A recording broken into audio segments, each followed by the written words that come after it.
Welcome back to మనం TV. నేను మీ పవన్ బెస్వాడ.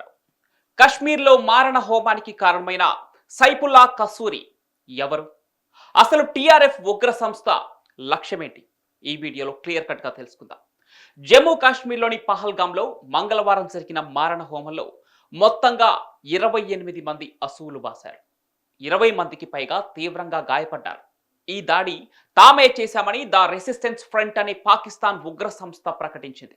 అయితే ఈ ఉగ్రదాడి వెనుక పాక్ లష్కరే కమాండర్ ఖలీద్ అలియా సైఫుల్లా కసూరి హస్తం ఉన్నట్లు తెలుస్తోంది. అసలు ఎవరు ఈ కసూరి?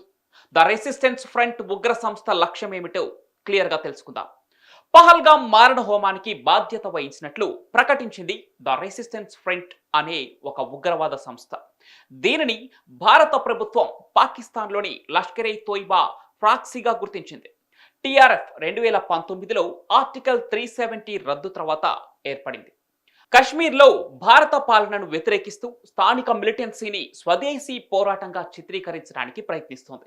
దీని వెనుక పాకిస్తాన్ ఐఎస్ఐ మద్దతు ఉందని ఇంటెలిజెన్స్ రిపోర్ట్స్ చెబుతున్నాయి. టిఆర్ఎఫ్ లక్ష్యం కశ్మీర్ను భారత్ నుంచి విడిపించడం. అందులో భాగంగానే ఈ దాడులు చేస్తోంది. ఈ దాడి వెనుక కీలక సూత్రధారి సైఫుల్లా కసూరి అలియాస్ ఖలీద్ ఉన్నట్లు తెలుస్తోంది. ఈ ఖలీద్ లష్కరే తోయిబాలో senior commander. Kasuri Lashkar-e Taiba deputy chief సహ వ్యవస్థాపకుడు హఫీజ్ సయీద్తో సన్నిహితంగా పనిచేస్తాడట. పాకిస్తాన్లోని పెషావర్లో లష్కరే తోయిబా హెడ్ క్వార్టర్స్ ను నడుపుతూ జమాత్ ఉద్ దావాలో కూడా సభ్యుడిగా ఉన్నాడు.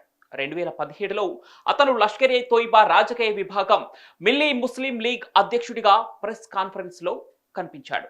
ఆ తర్వాత కనిపించడం మానేశాడు. ఇంటెలిజెన్స్ సమాచారం ప్రకారం కసూరి 2 నెలలుగా పహల్గాం దాడిని పక్కాగా ప్లాన్ చేశాడు. అతను పాకిస్తాన్లోని ఆబాటాబాద్లో లష్కరే తోయిబా రాజకీయ విభాగాలైన పిఎంఎంఎల్, ఎస్ఎంఎల్ ఆధ్వర్యంలో జరిగిన టెర్రరిస్ట్ క్యాంపులో యువతను ఎంపిక చేసి టార్గెట్ కిల్లింగ్ కోసం శిక్షణనిచ్చాడు. పాకిస్తాన్ ఆర్మీ సహాయంతో ఈ యువతను సరిహద్దు దాటించారు. కసూరి జిహాదీ ప్రసంగాల ద్వారా యువతను బ్రెయిన్ వాష్ చేయడంలో కీలక పాత్ర పోషించాడు.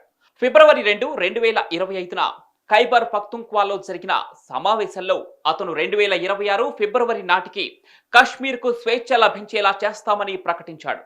దాడికి ముందు అతను పాకిస్తాన్ ఆర్మీ బెటాలియన్ను సందర్శించాడు. అక్కడ అతనికి హీరోలా స్వాగతం లభించింది. ఈ దాడిలో పాల్గొన్న ఉగ్రవాదుల డిజిటల్ ఫుట్ ప్రింట్స్ ముజఫరాబాద్, కరాచీలోని సేఫ్ హౌసెస్ కు లింక్ అయ్యాయి. ఇది క్రాస్ బార్డర్ టెర్రరిజం లింక్ ను బలపరుస్తోంది. దాడిని ఆసిఫ్ ఫౌజీ అనే ఫీల్డ్ కమాండర్ నడిపించాడని, అతనితో సులేమాన్ షా, అబూ తల్హా అనే ఉగ్రవాదులు కూడా ఉన్నారని జమ్మూ కాశ్మీర్ పోలీసులు విడుదల చేసిన స్కెచ్లు సూచిస్తున్నాయి. దాడి చేసిన వారిలో 2 పాకిస్తానీలు, 2 స్థానికులు ఉన్నారని ఐ విట్నెస్లు తెలిపారు. అయితే ఈ ఘటన తర్వాత భారత ప్రభుత్వం వేగంగా స్పందించింది. ప్రధానమంత్రి నరేంద్ర మోదీ సౌదీ అరేబియా పర్యటనను అర్ధాంతరంగా ముగించుకొని ఢిల్లీకి పయనమయ్యారు. Home minister Amit Shah senior అధికారులతో సమావేశమై బైసర్ను సందర్శించారు. National investigation agency Jammu Kashmir పోలీసులతో కలిసి ఇన్వెస్టిగేషన్ను ముమ్మరం చేసింది. పాకిస్తాన్ ఈ ఆరోపణలను తిరస్కరించింది. దాడిని ఖండిస్తూ తాము కేవలం నైతిక, దౌత్యపరమైన మద్దతు మాత్రమే ఇస్తామని పేర్కొంది. అయితే intelligence reports Pakistan army, ISI ప్రత్యక్ష సహకారాన్ని సూచిస్తున్నాయి.